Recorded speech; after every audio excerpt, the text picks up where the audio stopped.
Olá, crianças.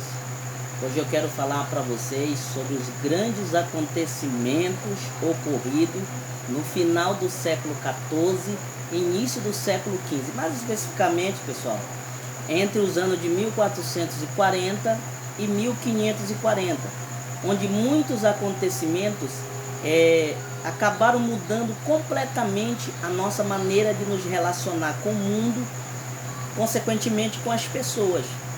Mas como aconteceram muitas coisas, nós vamos falar aqui dos principais acontecimentos. Bom, não é possível falar deles sem falar que nesse período nós estamos vivendo o final da Idade Média. A Idade Média, segundo a história, ela marca o fim da Idade das Trevas e começa o período chamado de o período da luz, ou também conhecido como o período do iluminismo, onde as ideias das pessoas começam a se abrir em relação a toda a crendice que as pessoas acreditavam antes. É nesse período que as pessoas discutem muito se a Terra é quadrada ou se a Terra é redonda. Alguns teóricos, como Nicolau Copérnico e Galileu Galileu, defendiam a ideia de que a Terra não era quadrada.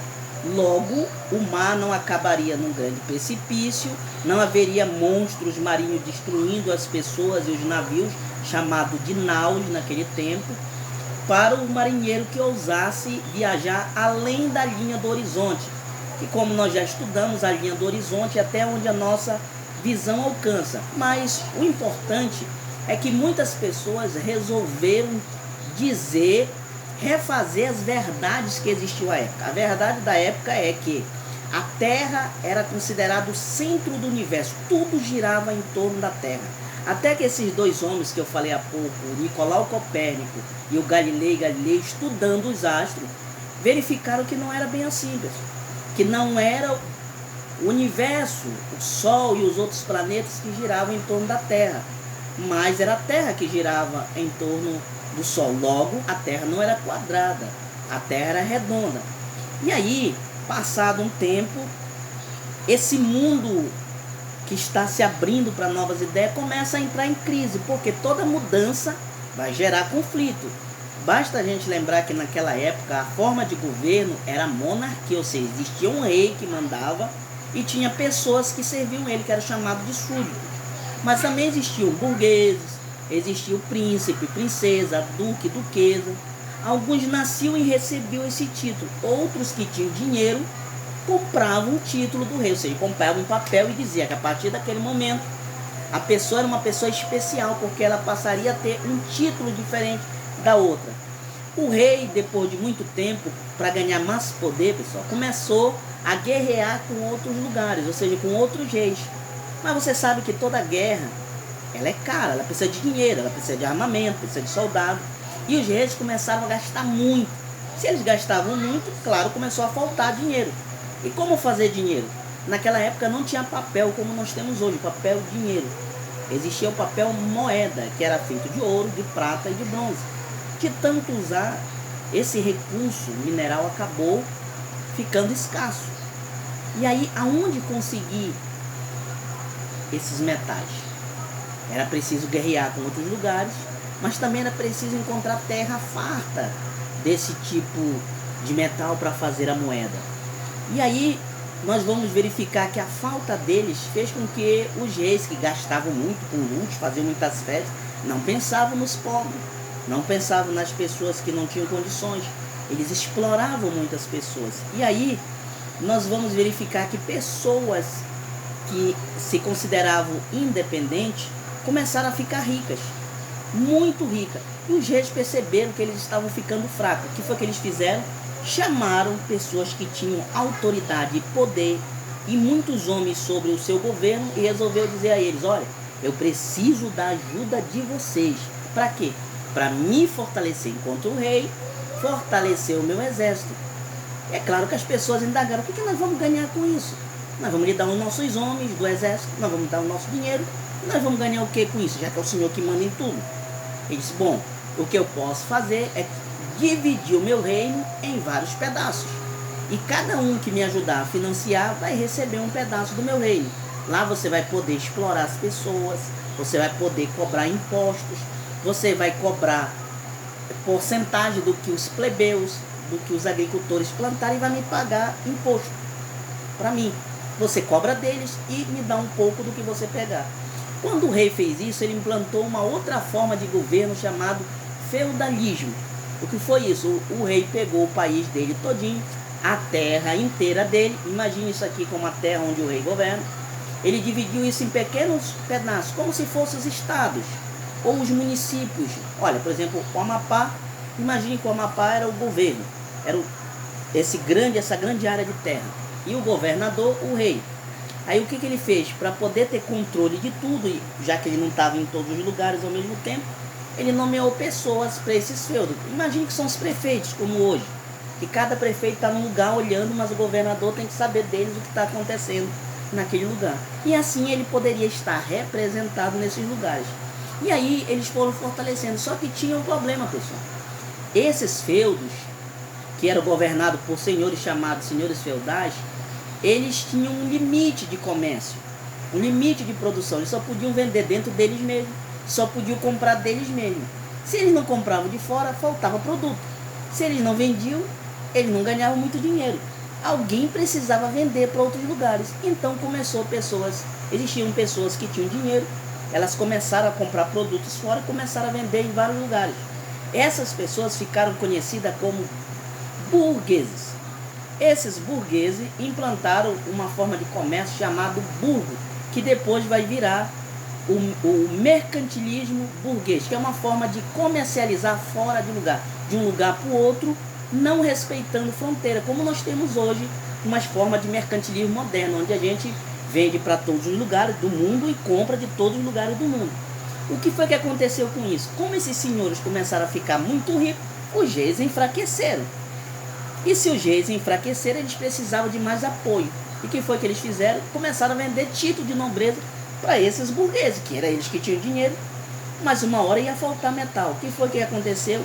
Era preciso sair do seu país, mas aonde buscar? Aonde procurar moedas? Foi aí que alguns navegadores se juntaram com o infante Dom Henrique, lá em Portugal, e criaram uma escola chamada Escola de Sagres, também conhecida hoje como Escola de São Vicente.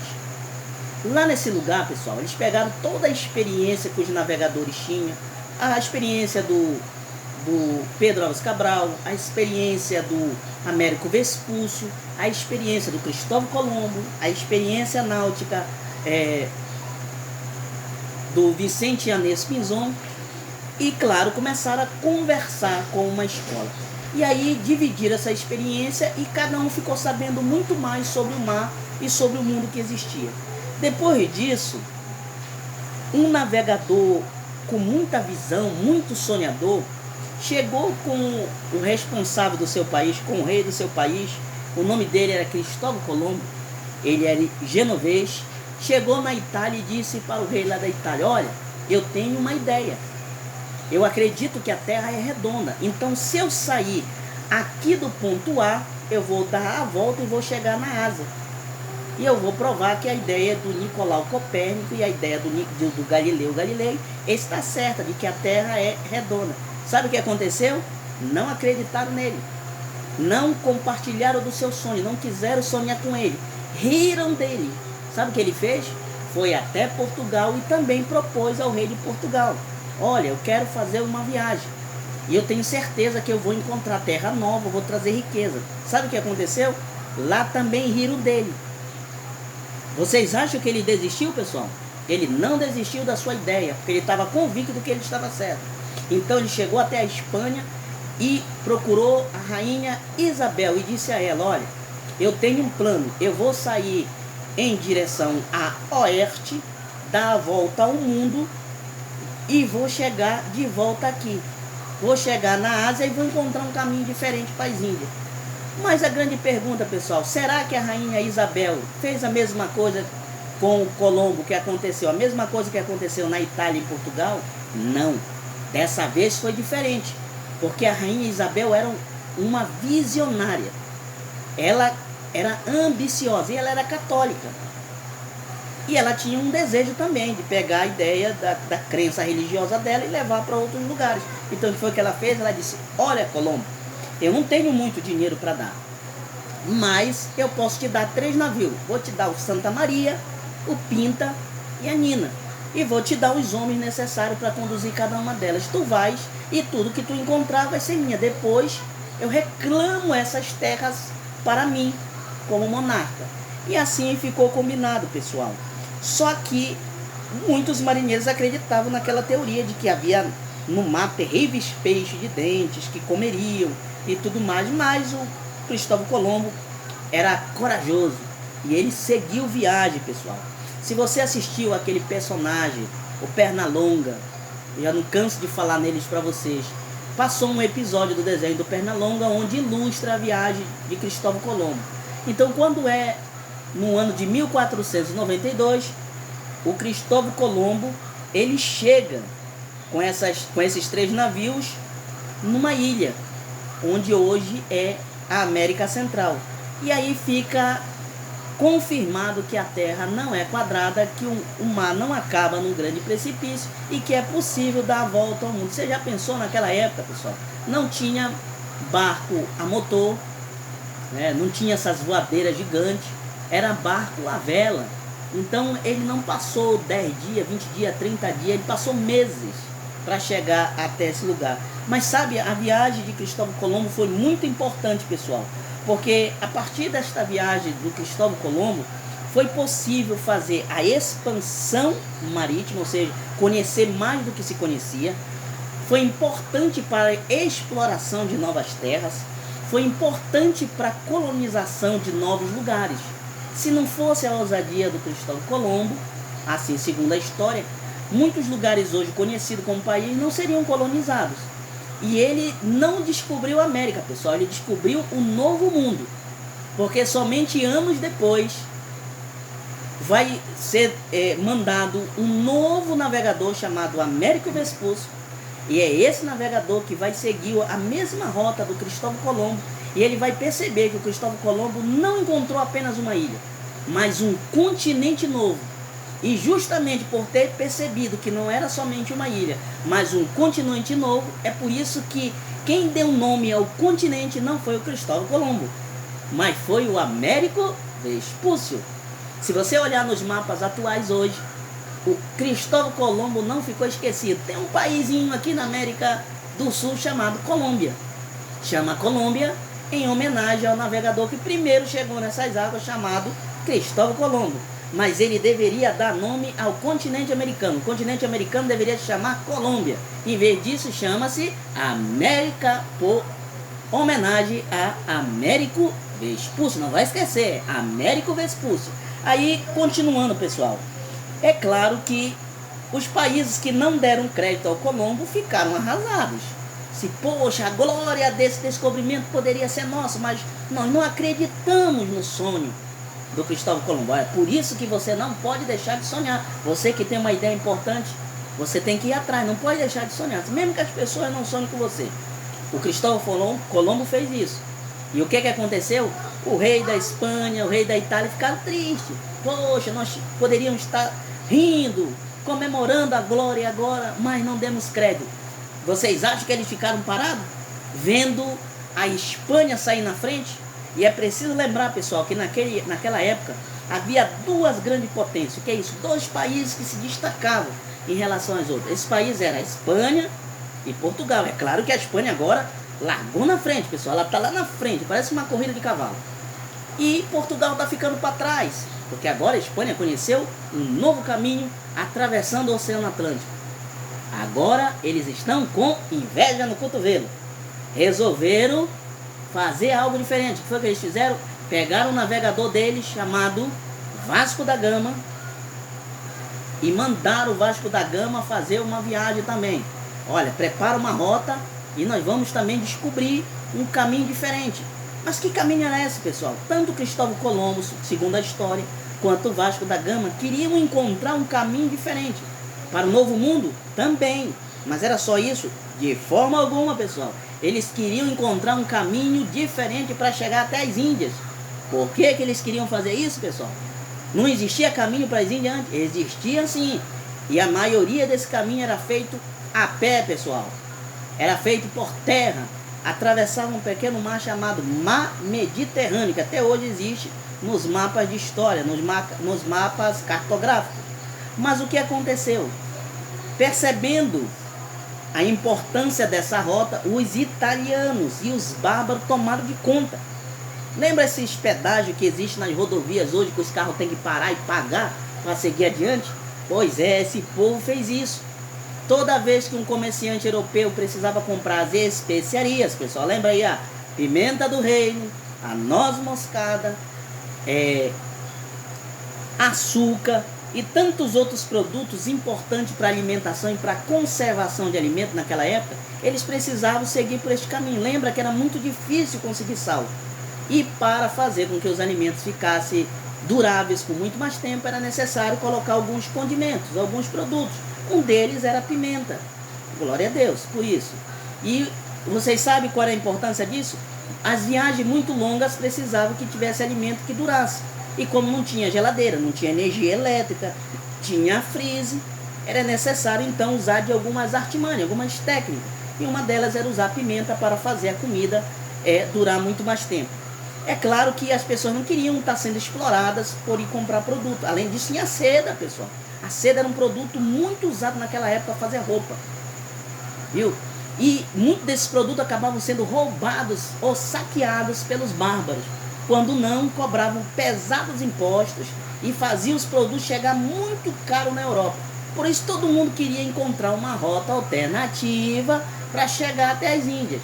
Então o Vasco da Gama, o que foi que ele fez? Pegou, circundou, ou seja, passou pela costa da África, deu a volta na África e conseguiu chegar até as Índias, pessoal. É claro que ele é considerado na história o primeiro navegador europeu a chegar até as Índias. Foi importante o que ele fez? Com certeza absoluta, mas segundo a história, o navegador que teve a importância maior foi o Cristóvão Colombo, porque a exploração dele além do mar fez com que muitas potências acreditassem que ainda havia terra e por isso poderiam levar parte da sua nação lá para o outro lado do mar. Vocês acham, pessoal, que a Itália e a Espanha ficaram satisfeitas em saber que o Vasco da Gama tinha chegado nas Índias primeiro que eles? Também não. Sabe o que eles fizeram? Resolveram armar um conflito entre eles. E por pouco não há uma guerra entre Portugal e Espanha. Para não acontecer isso, foi feito um acordo, pessoal, entre a Espanha e Portugal. Por que entre a Espanha e Portugal e não os outros países? Porque, como eu disse agora há pouco, eles eram os países mais desenvolvidos da época e também possuíam a maior esquadra de navios. Portanto, estavam muito mais preparados para irem para o mar. Para não brigar entre eles, Portugal fez um acordo na sua própria cidade, chamada Cidade de Tordesilhas, aonde nesse acordo ficou estabelecido que tudo que fosse encontrado a leste, ou seja, a leste do meridiano de Tordesilhas, traçado uma linha imaginária do polo ártico até o polo antártico, ou seja, de cima a baixo da terra uma linha imaginária foi traçada, e de tudo que ficar a leste vai pertencer a Portugal, e tudo que ficar a oeste,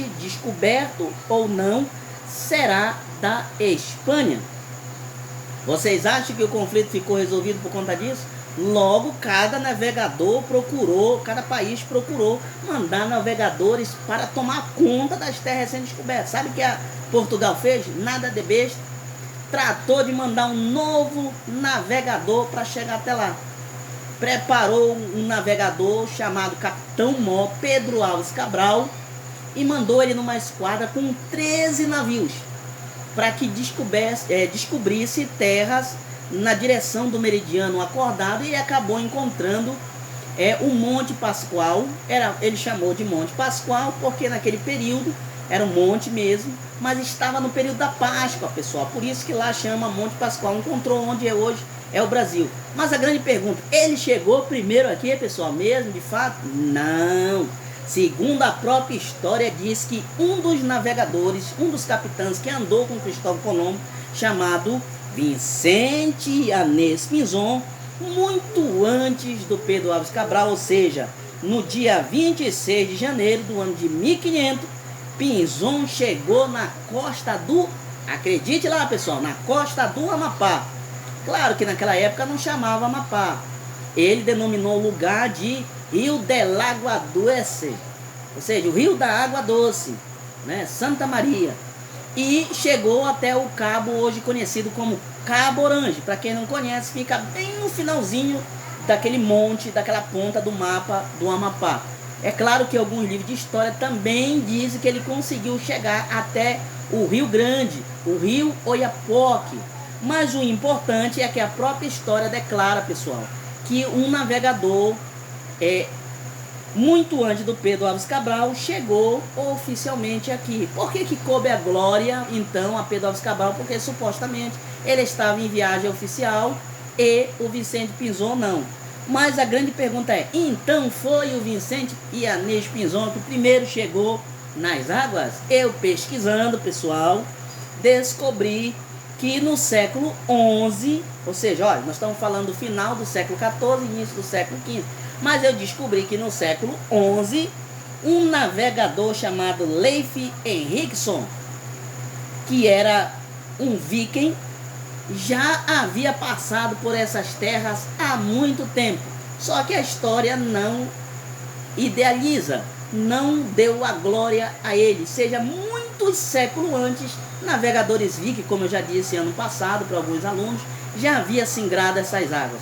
O importante, pessoal, é que no caderno de atividades que foi enviado para vocês, o caderno 2 e no caderno 1, vocês vão encontrar muito mais informações que vão ajudar o estudo de vocês. O importante é vocês não ficarem apenas com aquilo que eu estou dizendo ou aquilo que vocês lerem lá no caderno de atividades. Vocês podem recorrer à internet, aos livros de história do ano passado e mesmo os livros que alguns já ganharam este ano para enriquecer o seu conhecimento. Você também pode conversar com o papai, com a mamãe, com o irmão mais velho que já tenha estudado. O importante é você criar a sua própria verdade histórica. É claro que hoje muitos pesquisadores vão dizer para você que o Brasil foi descoberto pela Baía de Todos os Santos, outros vão dizer que foi pelo Rio de Janeiro, outros vão dizer que foi por Pernambuco, mas eu prefiro acreditar no que disse o ex-presidente do Congresso Nacional e senador pelo Amapá, José Sarney, que junto com o ex-vereador de Taubal, chamado Pedro Costa, escreveram o livro chamado Amapá, Terra onde o Brasil começa. Esse livro retrata toda a trajetória desses navegadores que eu estou falando aqui para vocês e que vocês podem encontrar o livro completo, como eu encontrei, para baixar gratuitamente na internet e enriquecer o seu conhecimento. Lembre-se aquela frase que nós sempre falamos: eu posso, eu consigo, eu sou inteligente. Você pode porque Deus é maior. Você consegue porque foi Ele que lhe deu inteligência. E você é uma pessoa sábia porque Deus assim te fez. Fica com estas palavras. Eu acredito em você. Eu sei que você vai conseguir. E eu espero você numa próxima oportunidade. Boa aula a todos.